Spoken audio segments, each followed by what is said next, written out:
गर्मी में गंवार बहन के ससुराल आई दो अमीर बहनें।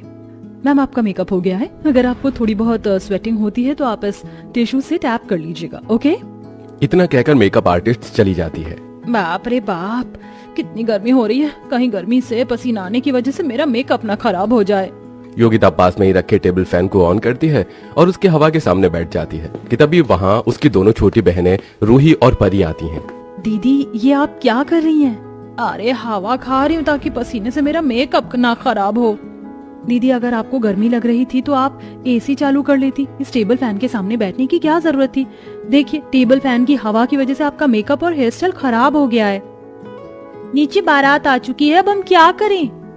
परी और रूही मिलकर योगिता का मेकअप और बाल सेट करते हैं। इसके बाद वो योगिता को नीचे मंडप में ले जाते हैं।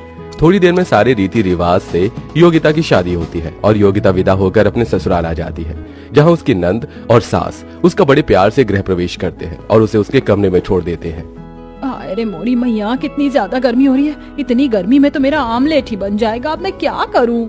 गर्मी से परेशान हो रही योगिता गर्मी से बचने के लिए फ्रिज से ढेर सारा ठंडा पानी और बर्फ लाती है और अपने पूरे बेड को ठंडे पानी से गीला करके उसके ऊपर बर्फ के टुकड़े डालकर आराम से लेट जाती है कि तभी सुमित वहाँ आ जाता है। सुहाग रात के दिन तो दूल्हा दुल्हन के बेड पर गुलाब के फूल होते हैं और मेरे बेड पर ये बर्फ के टुकड़े।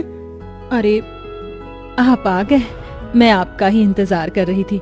आइए, आज रात आपको भी चैन की नींद आएगी। मैंने पूरा गद्दा ठंडे पानी से गीला कर दिया है और साथ में ये बर्फ के टुकड़े भी डाल दिए हैं। अब हमें बिल्कुल भी गर्मी नहीं लगेगी। क्या? अगर तुमको गर्मी लग रही थी तो तुम एसी चला लेती। भला पूरे गद्दे को गीला करने की क्या जरूरत थी? अरे मुझे एसी वैसी पसंद नहीं है, इसलिए मैंने अपनी देसी तरकीब लगा ली। इतना कहकर योगिता सोने चली जाती है और बेचारे सुमित को न चाहते हुए भी पूरी रात उस गीले बिस्तर पर बितानी पड़ती है। सुबह होते ही योगिता उठकर तैयार होती है और भगवान की पूजा पाठ करके अपनी पहली रसोई का खाना बनाने में लग जाती है। इस गर्मी और पसीने ने तो मेरा बहुत बुरा हाल कर रखा है। क्या करूं इससे बचने के लिए?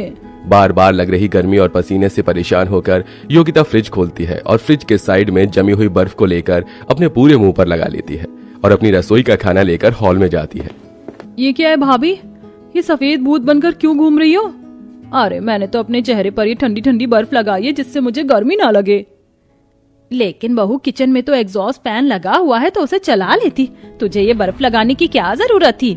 अरे माँ जी, क्यों ये मशीन चालू करके घर की बिजली का बिल बढ़ाना? मैं अपने जुगाड़ से यूं ही गर्मी दूर कर देती हूँ। योगिता के नई नवेली बहू होने की वजह से उसकी सास नंद उससे कुछ नहीं कहती और ऐसे ही कुछ दिन गुजर जाते हैं। मेरा पैर, ये छत है या अंगारे। मैं तो यहाँ गीले कपड़े को सुखाने के लिए आई थी लेकिन खुद ही पसीने से गीली हो गई।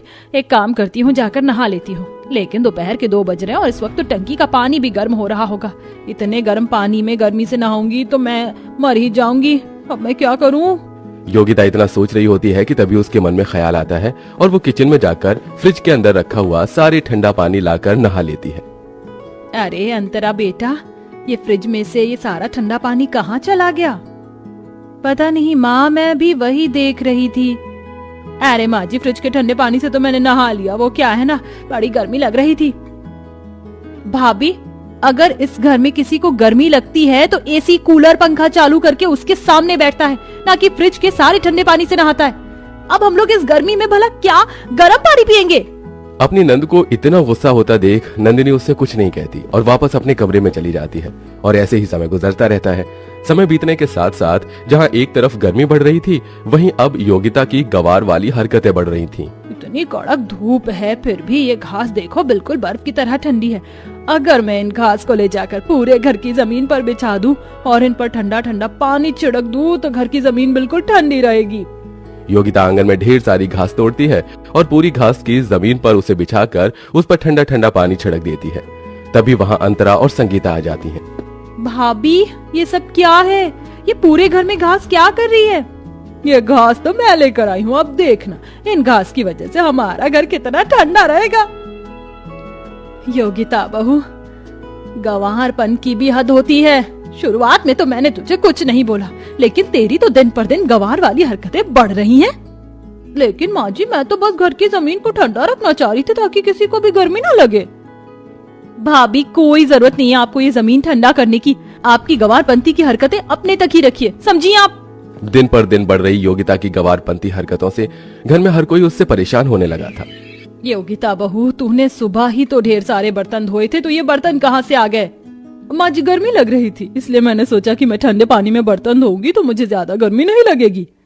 अरे मेरी गंवार बहू, कब तक तू अपनी इन गंवार हरकतों से गर्मी से बचेगी? घर में इतने सारे पंखे हैं, कूलर है, एसी है, लेकिन फिर भी तुझे गंवार हरकत ही करनी है। ऐसे ही कुछ हफ्ते और गुजर जाते हैं और योगिता की दोनों बहनें रूही और परी उससे मिलने के लिए उसके ससुराल आती हैं। रूही, परी, तुम दोनों, पता है मैं सुबह से तुम दोनों को बहुत याद कर रही थी, इसीलिए हम आपसे मिलने चले आए और सोचा कि कुछ दिन आपके साथ रह लें।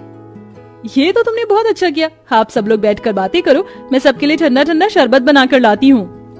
योगिता दोनों बहनों के साथ बैठकर बातें करने लगती है। वहीं अंतरा किचन में जाकर शरबत बनाती है, लेकिन जैसे ही बर्फ लेने के लिए फ्रिज खोलती है उसे उसके अंदर एक भी बर्फ दिखाई नहीं देती, जिसके चलते अंतरा को बहुत गुस्सा आता है और वो बाहर आकर अपनी भाभी पर चिल्लाने लगती है। ये क्या भाभी, आज भी आप सारी बर्फ खा गयी? अरे इस घर में बर्फ जमने दोगी या नहीं? आपकी तो ये गंवार वाली हरकतें तो खत्म होने का नाम भी नहीं ले रही हैं। ना जाने माँ भी किसी गंवार लड़की को अपने घर की बहू बनाकर ले आई। अंतरा का योगिता पर इस तरह गुस्सा करना रूही और परी को बिल्कुल पसंद नहीं आता और वो दोनों समझ जाते हैं कि योगिता ने शादी के बाद भी अपनी गंवार वाली हरकतें नहीं छोड़ी हैं। ऐसे ही एक दिन, बर्फ का गोला ले लो, बर्फ का गोला, ठंडा ठंडा, खट्टा खट्टा, मीठा मीठा, बर्फ का गोला ले लो।